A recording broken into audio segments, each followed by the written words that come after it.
Hello दोस्तों, स्वागत है आप सभी का आपके अपने चैनल ऑनलाइन मित्रा हिंदी में। मैं हूं आपका दोस्त हेमंत। दोस्तों, आज की इस वीडियो में हम जानेंगे ब्रिज रेक्टिफायर का डायोड आखिर बार बार क्यों ख़राब हो जाता है। चाहे वो किसी भी एसएमपीएस पावर सप्लाई का ब्रिज रेक्टिफायर का डायोड हो या किसी कलर टीवी का पावर सप्लाई का डायोड हो, वो आखिर बार बार क्यों ख़राब होता है, इसके पीछे क्या क्या कारण हो सकते हैं, कौन कौन से कंपोनेंट्स की खराबी से ऐसा होता है। पावर सप्लाई में दोस्तों ब्रिज रेक्टिफायर का जो 4 डायोड लगे रहते हैं वो अक्सर ख़राब होते रहते हैं। कभी कभी वो तुरंत लगाने के बाद ख़राब हो जाते हैं या कुछ 1-2 दिन के बाद ख़राब हो जाता है या हफ्ते के बाद या 15 दिन के बाद।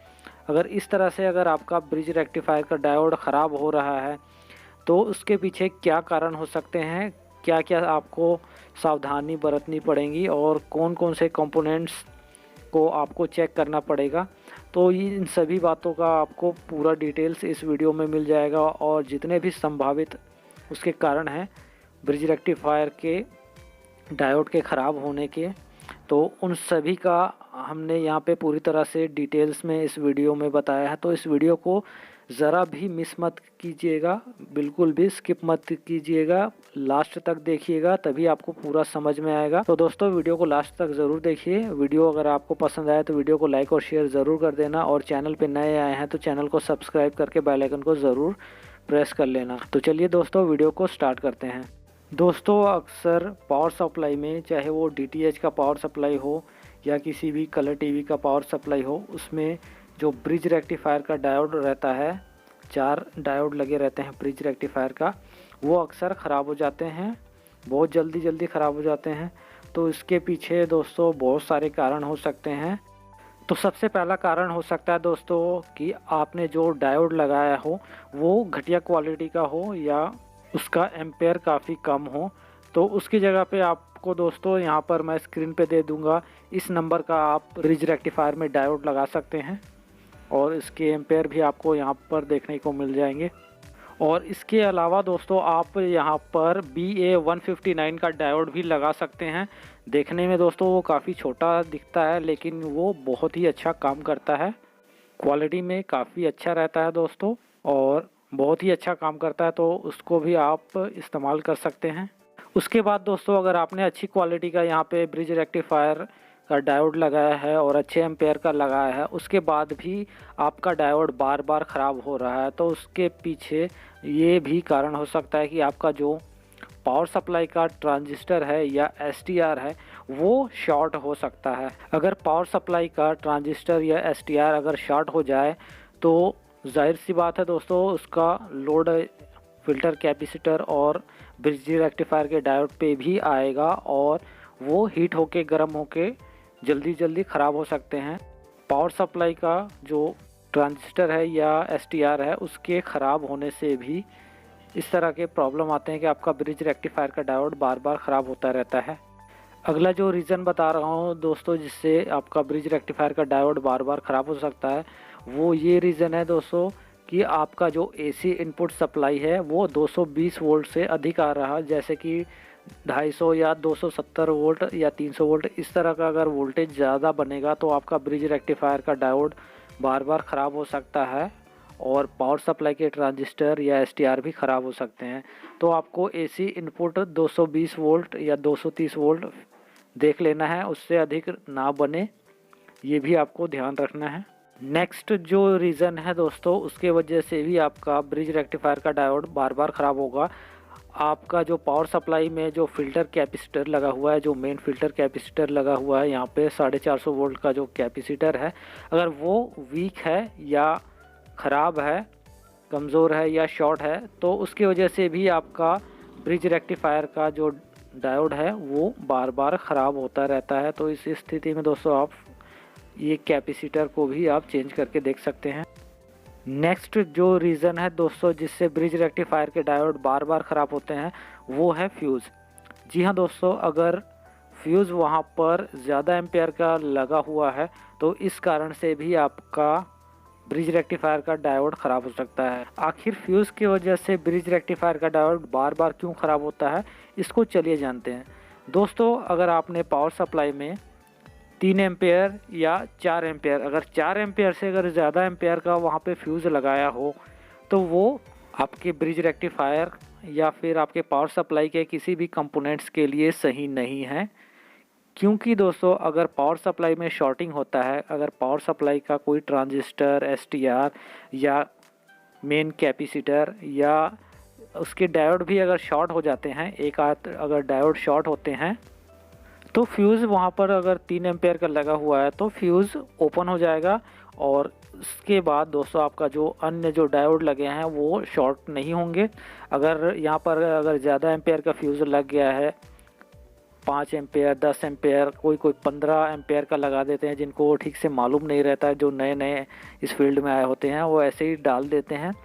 तो उसकी वजह से दोस्तों अगर पावर सप्लाई में शॉर्टिंग हो जाए, एसटीआर या ट्रांजिस्टर शॉर्ट हो जाए या कोई भी कंपोनेंट्स यहाँ पावर सप्लाई में शॉर्ट हो जाए तो फ्यूज़ उसका उड़ता नहीं है, फ्यूज़ ओपन नहीं हो पाता है। क्योंकि अगर अधिक एम्पेयर का लगा देंगे तो उसका फ्यूज़ ओपन नहीं होगा, जिसकी वजह से दोस्तों पावर सप्लाई का जो कंपोनेंट है वो शॉर्ट रहेगा और उसके साथ साथ और भी कंपोनेंट्स को वो शॉर्ट कर देगा।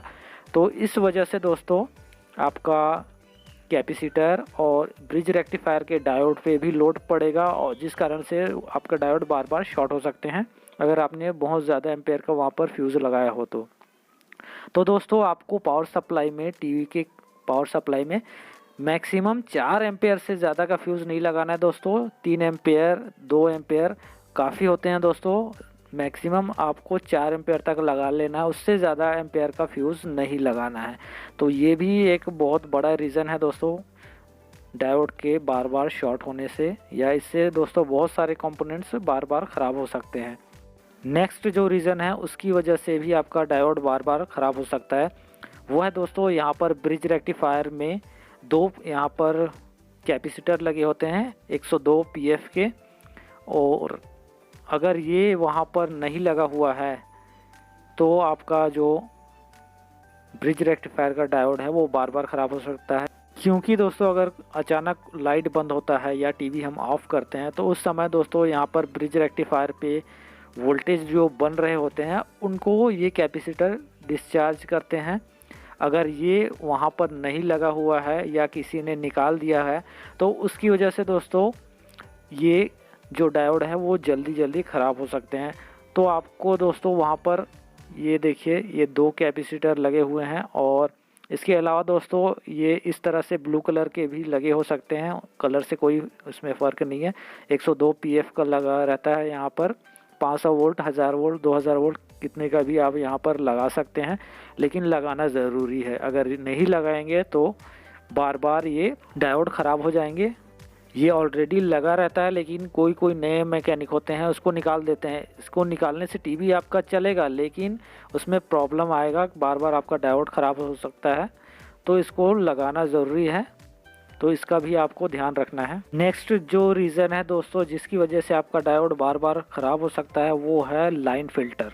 दोस्तों एसी जो इनपुट सप्लाई होता है उसमें अगर कोई फ्रीक्वेंसी ज़्यादा बन जाए या कोई वोल्टेज अगर फ्लक्चुएट हो जाए, कुछ इस तरह के इसमें डिफरेंस अगर आपको एसी इनपुट सप्लाई में मिलते हैं तो उसको ये लाइन फ़िल्टर कर देता है, यानी कि उसको ये बैलेंस कर देता है और आगे आपका जो डायोड है वो बच जाता है। तो बहुत सारे जो नए मैकेनिक होते हैं दोस्तों उनको कई बार ये लाइन फ़िल्टर नहीं मिलता है तो वो लाइन फ़िल्टर को निकाल के वहाँ पर जंपर लगा देते हैं, टीवी आपका चल जाता है। लेकिन उसमें दोस्तों अगर इस लाइन फ़िल्टर को आप जंपर मारते हैं, इसको रिप्लेस नहीं करते हैं, तो आपको यहाँ पर आपको स्क्रीन पे दिख रहा होगा इस तरह से आपको फॉल्ट उसमें आएगा।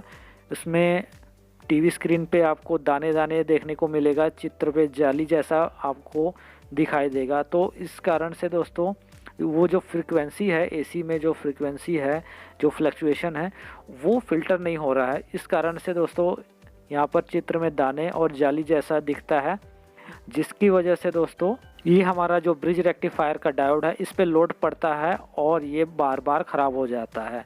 तो अगर किसी सेट में ये लाइन फ़िल्टर नहीं लगा हुआ है, उसके जगह पे जंपर लगा हुआ है, तो आप जंपर मत लगाइए, उसको निकाल के यहाँ पर जंपर को निकाल दीजिए और लाइन फ़िल्टर वहाँ पर लगाइए। या फिर दोस्तों अगर ये लीकेज दिख रहा हो, कहीं से पिघला जैसा दिख रहा हो, तो उसको आप तुरंत चेंज कर दीजिए। इससे दोस्तों आपका ब्रिज रेक्टिफायर का डायोड बहुत दिनों तक चलेगा, अच्छा चलेगा और उस पर लोड भी नहीं आएगा और आपके पिक्चर में भी बहुत क्लैरिटी आएगा। तो ये जो लाइन फ़िल्टर है दोस्तों, अगर इसके ख़राब होने से या इसको अगर नहीं लगाते हैं तो पावर सप्लाई में जो डायोड है, और डायोड के साथ साथ दोस्तों इसका ट्रांजिस्टर और एसटीआर को भी बहुत ये नुकसान पहुंचाता है। तो इसको लगाना बहुत ज़रूरी है दोस्तों। इसके अलावा दोस्तों एक और कारण है जिसकी वजह से आपका ब्रिज रेक्टिफायर का डायोड ख़राब हो सकता है और उसके साथ साथ आपका पावर सप्लाई का ट्रांजिस्टर या एसटीआर भी ख़राब हो सकता है। वो है दोस्तों जो टीवी का जो मेन लीड होता है दोस्तों। मेन लीड को अक्सर क्या करते हैं लोग जो गांव में रहते हैं या शहर में भी लोग ऐसा कई बार करते हैं, उसका जो पिन रहता है, जो 2 पिन रहता है, जो प्लग रहता है, उसको निकाल देते हैं। केवल उसका जो वायर है उसको सीधा सॉकेट में घुसा देते हैं जहाँ पर एसी इनपुट हम लगाते हैं। वहाँ पर इस तरह से लगाने से दोस्तों वहाँ पर लूज़ कांटेक्ट होता है, लूज़ होता है वायर और उसकी वजह से स्पार्किंग होता है, जिसकी वजह से दोस्तों आपका ब्रिज रेक्टिफायर का डायोड ख़राब होता है। और इसी लूज़ कनेक्शन की वजह से दोस्तों डायोड ख़राब हो जाते हैं, पावर सप्लाई के बहुत सारे कंपोनेंट्स ख़राब हो जाते हैं, एसटीआर ट्रांजिस्टर ख़राब हो जाते हैं। तो इस तरह से दोस्तों आप प्लग में सीधा वायर कभी ना घुसाएं, उसमें अच्छी तरह से प्लग 2 पिन लगा के ही यूज़ करें, ताकि आपका जो टीवी है या कोई भी इलेक्ट्रॉनिक्स उपकरण है वो अच्छी तरीके से काम करे और ज़्यादा दिनों तक उसका उपयोग हो सके। तो दोस्तों ये है कुछ रीज़न्स जिसकी वजह से ब्रिज रेक्टिफायर का डायोड बार बार ख़राब हो सकता है। तो दोस्तों अगर आप नए मैकेनिक हैं तो इन सभी बातों का ध्यान रखिए, और आप अगर पुराने मैकेनिक हैं तो आपको ज़रूर इन सब बातों का पता ही होगा। दोस्तों ब्रिज रेक्टिफायर डायोड के बार बार ख़राब होने का जो रीज़न्स है वो मेरे से अगर कोई छूट गया है या जो मेरे को नहीं पता है तो उसको आप कमेंट में कमेंट करके ज़रूर बता सकते हैं। तो दोस्तों ये वीडियो अगर आपको पसंद आए तो वीडियो को लाइक और शेयर ज़रूर कीजिएगा, और चैनल पे नए आए हैं तो चैनल को सब्सक्राइब ज़रूर कीजिएगा। तो दोस्तों इस वीडियो में इतना ही, मिलते हैं नेक्स्ट वीडियो में, तब तक के लिए जय हिंद।